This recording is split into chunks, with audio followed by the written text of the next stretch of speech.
Hello friends, मी आहे रोहिणी आणि मी वसमतमध्ये राहते. तुम्हाला बरेच सारे प्रश्न आहेत माझ्याकडनं, जसं की माझी लव्ह स्टोरी काय आहे, त्यानंतर मी हे CSC सेंटर जे ग्राहक सेवा चालवते ते कसं घेतलेलं आहे, माझ्या ॲक्सिडेंटनंतरचा 10 वर्षाचा प्रवास कसा आहे. तुम्हाला बऱ्याच स्टोरी माझ्याकडून जाणून घ्यायच्या आहेत मला. आणि आणखीन एक गोष्ट सांगायची की तुमचे इतके छान कमेंट येतात ना, खरंच मला वाचल्यानंतर असं वाटतं की मी कुणासाठी इतकी महत्त्वाची आहे, कुणाचं आयुष्य मी खरंच बदलत आहे.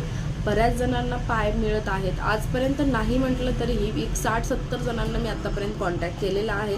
त्यामधले 20-25 जणांना मी पाय पण बसून दिलेला आहे. त्यानंतर बऱ्याच जणांचे मी चेहरे पण बघितलेले नाही आहेत, मला ओळख पण नाही आहे त्यांची. मी फक्त कॉलवर त्यांचा कॉन्टॅक्ट करते.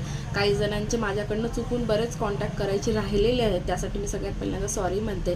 कारण की माझ्या भावाचं लग्न होतं एक 15-20 दिवस झाले. मी त्याचे व्हिडिओ पण आणखीन टाकलेले नाही आहेत, मला वेळच नाही भेटत आहे. कारण की मी हे जे काही CSC सेंटर ओपन केलेलं आहे तेही नवीनच आहे आणि मला इकडेही वेळ देणं होत नाही आहे. तसं माझं खूप बिझी शेड्यूल चालू आहे. पण सगळ्यांना मी पहिल्यांदा सॉरी म्हणते आणि मी तुम्हाला पायाबद्दलचे लवकरात लवकर व्हिडिओ सेंड करते. त्यानंतर आणखीन तुम्हाला जर माझ्या आयुष्यामधले पायांची स्टोरी किंवा माझा ॲक्सिडेंट कसा झाला, माझी लव्ह स्टोरी आहे का, किंवा तुम्हाला ग्राहक सेवाबद्दल जरी काही माहिती पाहिजे असेल तर मला प्रत्येकाने कमेंट करा की तुम्हाला नेमकी कोणती स्टोरी पहिल्यांदा ऐकायला आवडेल आणि तुम्हाला मी त्यावर व्हिडिओ बनवेल. Thank you so much.